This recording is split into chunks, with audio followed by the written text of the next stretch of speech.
Capítulo 3. Depoimento.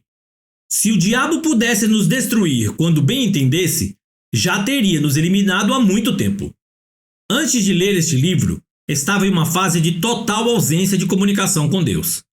Eu era salva, mas havia algo entre Deus e eu que não estava nada bem. Sabia que o erro não era da parte do Senhor, mas simplesmente não entendia qual era o problema. Um dia, estava na casa de uma amiga e ela tinha a Isca de Satanás de João Bevere. Levei-o para casa e comecei a lê-lo. Eu não conseguia interromper a leitura. O livro tinha uma unção tão grande que meu espírito simplesmente o devorou. Quando estava na metade do livro, de repente percebi o que estava impedindo o meu relacionamento com o Senhor. Era um espírito de ofensa. C.C. Geórgia. Como isso pôde acontecer comigo? Respondeu-lhe José: Vós, na verdade, intentastes o mal contra mim, porém Deus o tornou em bem. Gênesis capítulo 50, versículos 19 e 20. No primeiro capítulo, classificamos as pessoas ofendidas em duas categorias simples. 1. Aquelas que realmente foram injustiçadas, e 2. Aquelas que acham que foram injustiçadas, mas que na verdade não foram. Neste capítulo, quero abordar esta primeira categoria. Vamos começar fazendo uma pergunta. Se você foi realmente injustiçado, tem o direito de ficar ofendido? Como resposta, vamos ver a vida do filho favorito de Jacó, José. Ver Gênesis capítulo 37 a capítulo 48. O sonho se torna um pesadelo. José era o 11º filho de Jacó. Ele era desprezado por seus irmãos mais velhos porque seu pai o favorecia e o presenteara com uma túnica de várias cores. Deus deu 2 sonhos a José. No primeiro, ele viu feixes atados em um campo. O seu feixe levantou-se e ficou ereto, enquanto os feixes de seus irmãos se curvavam perante ele. No segundo sonho, ele viu o sol, a lua, as estrelas, representando seu pai, sua mãe e seus irmãos, se curvando perante ele. Quando ele contou esses sonhos a seus irmãos, é desnecessário dizer que eles não encararam isso com entusiasmo. Eles simplesmente o odiaram ainda mais. Pouco depois, seus 10 irmãos mais velhos foram alimentar os rebanhos de seu pai no campo. Jacó enviou José para ver como eles estavam indo. Quando os irmãos mais velhos viram José vindo, conspiraram contra ele dizendo: Vem lá o tal sonhador, vamos matá-lo, então veremos o resultado dos seus sonhos. Ele diz que será um líder acima de nós, que ele tente nos liderar quando estiver morto. Então eles o lançaram em uma cisterna para morrer. Tiraram a sua túnica, rasgaram-na e a molharam com sangue de um animal para convencer seu pai de que ele havia sido devorado por uma fera selvagem. Depois de terem-no lançado na cisterna, porém, viram uma caravana de ismaelitas a caminho do Egito. Então Judá disse: Ei, espere um instante, rapazes. Se o deixarmos apodrecer naquela cisterna, isso não nos trará nenhum proveito. Vamos ganhar algum dinheiro e vendê-lo como escravo. Será como se estivesse morto. Ele nunca mais nos incomodará e dividiremos os despojos. Então eles o venderam por 20 ciclos de prata. José os havia ofendido. Então eles o traíram, tirando dele a sua herança e a sua família. Lembre que foram os irmãos dele que fizeram isso. Filhos do mesmo pai, que tinham a mesma carne e o mesmo sangue que ele. Ora, nós, cidadãos desse século, vivemos em uma cultura tão diferente que é difícil para nós entendermos a gravidade do que aqueles homens fizeram. Só matando José, eles poderiam ter feito algo pior. Nos tempos bíblicos, era muito importante ter filhos. Os filhos de um homem levavam seu nome e herdavam tudo que ele possuía. Os irmãos de José o impediram de um dia receber o nome e a herança de seu pai. Eles apagaram o nome dele, despojando-o completamente de sua identidade. Tudo que era familiar para José se fora. Quando alguém era vendido como escravo para outro país, ele permanecia escravo até a morte. A mulher com quem ele se casasse seria uma escrava, e todos os seus filhos seriam escravos também. Era ruim nascer escravo, mas era indescritivelmente pior nascer herdeiro de riquezas e com grande futuro pela frente, para depois ter tudo isso arrancado das suas mãos. Teria sido mais fácil se José jamais tivesse conhecido sua origem. Era como se ele fosse um morto-vivo. Tenho certeza que ele foi tentado a desejar que seus irmãos o tivessem matado. De fato, o que os irmãos de José fizeram foi mau e cruel. Uma retrospectiva perfeita. Quando leu minha paráfrase da história de José, você provavelmente já conhecia o final. Esta é uma história muito inspiradora quando você conhece o final. Mas não foi assim que José passou por tudo isso. Parecia que ele jamais veria seu pai novamente, nem veria o sonho que Deus lhe havia dado se cumprir. Ele era um escravo em uma nação estrangeira. Ele não podia sair do Egito. Ele era propriedade de outro homem por toda a sua vida. José foi vendido a um homem chamado Potifar, um oficial de Faraó e capitão da guarda. Ele serviu a esse homem por cerca de 10 anos. Ele nunca ouviu falar de sua família e sabia que seu pai acreditava que ele estivesse morto. A vida deles havia prosseguido sem ele. José não tinha esperança de ser resgatado por seu pai. À medida que o tempo passou, José obteve o favor do seu senhor e era bem tratado. Potifar colocou José como administrador da sua casa e de tudo que ele tinha. Mas, ao mesmo tempo em que a situação estava a favor de José, algo de muito errado estava sendo gerado no coração da mulher do seu amo. Ela havia começado a sentir um desejo ardente por José e queria cometer adultério com ele. Ela tentava seduzi-lo diariamente e ele se recusava. Um dia, ela estava a sós com ele na casa e, encurralando-o, insistindo para que ele se deitasse com ela. Ele se recusou e correu, deixando a sua túnica na mão da mulher. Quando fez isso, ela ficou envergonhada e gritou: "Estupro!" Potifar fez com que José fosse lançado na prisão de Faraó. Ora, a prisão de Faraó não era em nada semelhante às prisões que temos hoje em dia nos Estados Unidos e em muitos países de primeiro mundo. Ministrei em muitas prisões, e por mais desagradáveis que sejam, elas poderiam ser consideradas clubes sociais se comparadas à masmorra de Faraó. Sem luz do sol ou áreas para exercícios, havia apenas celas cavadas abaixo da superfície, ou poços destituídos de luz e de calor. As condições variavam de rudimentares a desumanas. Os prisioneiros eram colocados ali para apodrecerem, enquanto sobreviviam do pão e água da aflição. 1 Reis 22, 27. Eles recebiam apenas o alimento suficiente para sobreviverem a fim de não poderem morrer. De acordo com o Salmo 105, 18, os pés de José estavam feridos pelas cadeias, e ele havia sido colocado em ferros. Ele foi colocado naquela masmorra para morrer. Se fosse egípcio, ele poderia ter tido alguma chance de ser liberto. Mas, como escravo estrangeiro, acusado de estupro, ele tinha pouca ou nenhuma chance. As coisas não podiam piorar mais. José havia descido ao máximo que uma pessoa podia descer sem estar morta. Você consegue ouvir os pensamentos dele nas trevas úmidas daquela masmorra? Servi ao meu mestre com sinceridade e integridade por mais de 10 anos. Sou mais fiel que sua esposa. Permaneci leal a Deus e a ele, fugindo diariamente da imoralidade sexual. Qual é minha recompensa? Um calabouço. Parece que quanto mais tento fazer o que é certo, mais as coisas pioram. Como Deus pôde permitir isso? Será que meus irmãos podem roubar até a promessa que me foi dada por Deus? Por que esse poderoso Deus da aliança não interveio em meu favor? É assim que um Deus amoroso e fiel cuida dos seus servos? Por que eu? O que fiz para merecer isso? Eu apenas acreditei no que ouvi de Deus. Tenho certeza de que ele lutava com pensamentos como esses. Ele havia tido uma liberdade muito limitada em sua vida, mas ainda tinha o direito de escolher como reagir a tudo que lhe havia acontecido. Será que ele passaria a ficar ofendido e amargo com seus irmãos e finalmente até mesmo com Deus? Será que ele abriria a mão de toda a esperança no cumprimento da promessa, roubando de si mesmo o seu último incentivo para viver? Deus está no controle?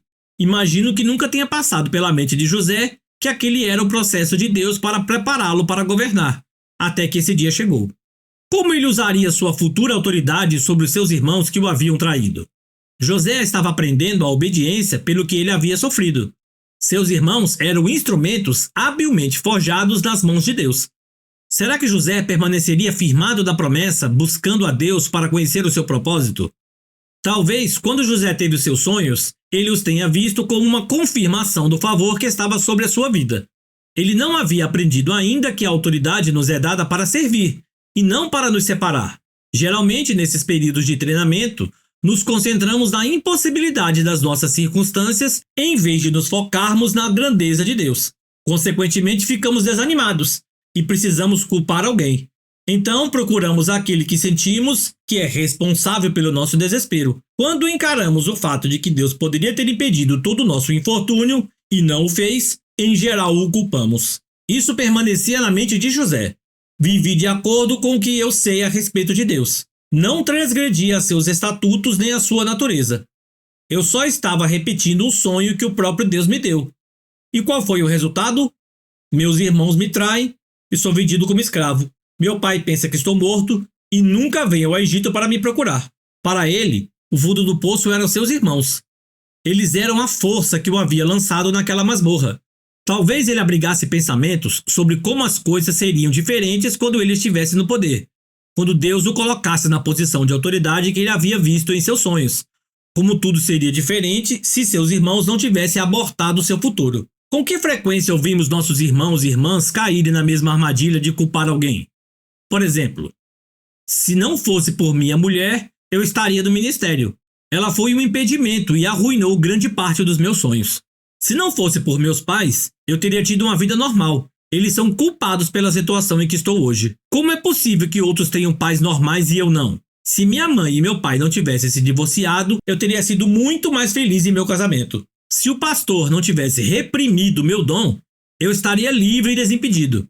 Ele me impediu de cumprir o destino do meu ministério.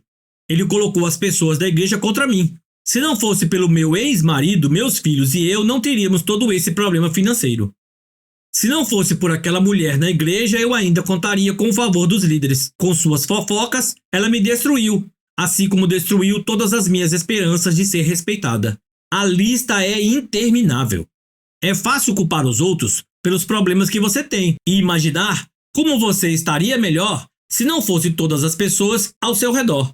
Você sabe que a sua decepção e dor são culpa delas. Quero enfatizar o seguinte ponto.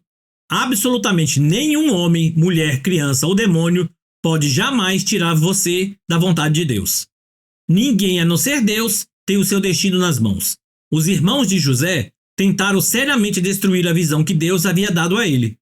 Eles pensaram que haviam dado um fim a José. Eles disseram com seus próprios lábios: "Vinde, pois, agora, matemo-lo e lancemo-lo numa destas cisternas, e vejamos em que lhe darão os sonhos." Gênesis 37:20. Eles estavam determinados a destruí-lo. Não foi um acidente, foi deliberado.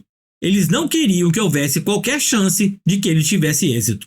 Agora, você acha que quando eles o venderam como escravo, Deus olhou do céu para o Filho e o Espírito Santo e disse: "O que vamos fazer agora?" Veja o que os irmãos dele fizeram. Eles arruinaram nosso plano para José. É melhor pensarmos em alguma coisa rápido. Temos um plano B? Muitos cristãos reagem a situações de crise como esta como se fosse exatamente isso que acontecesse no céu. Você consegue ver o pai dizendo a Jesus: "Jesus, João acaba de ser despedido porque o irmão em Cristo mentiu sobre ele. O que vamos fazer? Você tem algum emprego para ele lá embaixo?" Ou: "Jesus, Suelen tinha 34 anos e ainda não se casou. Você tem algum rapaz disponível lá embaixo para ela? O homem que eu queria que se casasse com ela casou-se com sua melhor amiga, que fez uma fofoca contra ela e envenenou o coração dele." Essas frases soam como algo absurdo, no entanto, a forma como reagimos insinua que esta é a maneira como vemos Deus. Vejamos como José se sairia se vivesse em nossas igrejas de hoje. Se ele fosse como a maioria de nós, sabe o que ele estaria fazendo? Planejando a vingança. Ele se consolaria num pensamento do tipo: "Quando eu colocar minhas mãos neles, vou matá-los. Vou matá-los pelo que me fizeram. Eles vão pagar por isso." Mas se José realmente tivesse tomado essa atitude, Deus o teria deixado apodrecer naquela masmorra. Se ele tivesse saído da prisão com essa motivação, teria matado os cabeças de 10 das 12 tribos de Israel. Isso incluiria Judá, de cuja linhagem Cristo descenderia. Sim, aqueles que trataram José de forma tão cruel foram os patriarcas de Israel. E Deus havia prometido a Abraão que eles gerariam uma nação. Através deles, o Senhor Jesus finalmente viria. José permaneceu livre da ofensa e o plano de Deus foi estabelecido em sua vida e na vida de seus irmãos. Será que as coisas podiam piorar? A prisão foi um tempo de peneiramento para José, mas também foi um tempo de oportunidade. Havia 2 prisioneiros com José, e ambos tiveram sonhos vívidos e perturbadores. José interpretou ambos os sonhos com uma precisão impressionante. Um homem seria restaurado, ao passo que o outro seria executado. José pediu ao que seria restaurado que se lembrasse dele quando recuperasse o favor do faraó. O homem retornou ao serviço de faraó, mas 2 anos se passaram sem qualquer notícia dele. Foi mais uma decepção para José. outra oportunidade para se sentir ofendido. Deus sempre tem um plano. Chegou um momento em que Faraó teve um sonho muito alarmante. Nenhum dos seus feiticeiros ou sábios conseguia lhe dar uma explicação sobre o sonho. Foi então que o servo restaurado se lembrou de José. Ele explicou como José havia interpretado o seu sonho e o sonho de seu companheiro da prisão. José foi levado à presença de Faraó e ele lhe disse o que o sonho significava. Um tempo de fome estava a caminho, e sabiamente instruiu-o sobre como se preparar para a crise. Faraó imediatamente promoveu José ao segundo lugar no comando sobre todo o Egito. José, através da sabedoria que Deus lhe havia dado, preparou-se para a grave fome que estava por vir. Mais tarde, quando esta fome chegou a todas as nações, os irmãos de José tiveram de ir ao Egito em busca de ajuda. Se José tivesse guardado qualquer coisa em seu coração contra seus irmãos, aquele seria o momento de executar o seu plano. Ele poderia tê-los atirado na prisão por toda a vida ou torturado até tê-los matado sem ser culpado, uma vez que ele detinha o segundo lugar no comando do Egito. Seus irmãos eram indiferentes para Faraó, mas José terminou dando-lhes grãos sem cobrar nada. Então eles receberam a melhor terra do Egito para suas famílias e comeram da gordura da terra. Resumindo, o melhor de toda a terra do Egito foi dado a eles. José acabou abençoando aqueles que o haviam amaldiçoado e fazendo o bem àqueles que o odiavam. Mateus capítulo 5, versículo 44. Deus sabia o que os irmãos de José fariam antes que ele o fizesse. Na verdade, o Senhor sabia que eles o fariam antes que ele desse o sonho a José, ou antes mesmo que qualquer daqueles rapazes nascesse. Indo um passo além, veja o que José disse a seus irmãos quando eles se reencontraram. Agora, pois, não vos entristeçais, nem vos irriteis contra vós mesmos por me haverdes vendidos para aqui, porque para a conservação da vida, Deus me enviou adiante de vós. Porque já houve 2 anos de fome na terra, e ainda restam 5 anos em que não haverá lavoura nem colheita. Deus me enviou adiante de vós para conservar vossa sucessão na terra e para vos preservar a vida por grande livramento. Assim não fostes vós que me enviastes para cá, e sim Deus. Gênesis capítulo 45, versículos 5 a 8. Veja o que o salmista disse. Deus fez vir fome sobre a terra e cortou os meios de se obter pão. Diante deles enviou um homem, José, vendido como escravo. Salmo 105, versículo 16 e 17. Quem enviou José? Seus irmãos ou Deus? Na boca de 2 testemunhas, vemos que foi Deus quem o enviou. José disse claramente a seus irmãos: não foram vocês que me enviaram. Ouça o que o Espírito está dizendo. Como já foi mencionado, nenhum homem mortal ou demônio pode substituir o plano de Deus para a sua vida. Se você tomar posse dessa verdade, ela o libertará. Mas só há uma pessoa que pode tirar você da vontade de Deus. E essa pessoa é você. Pense nos filhos de Israel. Deus havia enviado um libertador, Moisés, para guiá-los para fora do cativeiro no Egito até a terra prometida. Depois de 1 ano no deserto, os líderes foram enviados para espiar a terra. Eles voltaram reclamando. Eles tiveram medo das nações naquela terra que eram maiores e mais fortes militarmente. Todo o povo, com exceção de Josué e Caleb, concordou com aqueles líderes. Eles ficaram ofendidos com Moisés e com Deus. Este padrão estava se repetindo por mais de 1 ano. A ofensa resultou no fato de que aquela geração nunca chegou a ver a terra que Deus prometeu que eles possuiriam. Muitas pessoas têm servido ao Senhor ardentemente e têm passado por situações difíceis na vida por serem maltratadas por homens maus ou por cristãos carnais. A verdade é que elas têm sido tratadas injustamente, mas, se sentirem ofendidas, só cumprirá o propósito do inimigo de tirá-las da vontade de Deus. Se você permanecer livre da ofensa, permanecerá na vontade de Deus. Se você se ofender e se escandalizar, será levado cativo pelo inimigo para cumprir o propósito e a vontade dele. Faça a sua escolha. É muito mais benéfico ficar livre da ofensa. Precisamos nos lembrar que nada pode vir contra nós sem o conhecimento do Senhor. Se o diabo pudesse nos destruir quando quisesse, ele já teria nos exterminado há muito tempo, porque odeia o homem com todas as suas forças. Tenha sempre essa exortação diante de você. Não vos sobreveio tentação que não fosse humana, mas Deus é fiel e não permitirá que sejais tentados além das vossas forças. Pelo contrário, juntamente com a tentação, vos proverá livramento, de sorte que a possais suportar. 1 Coríntios capítulo 10, versículo 13.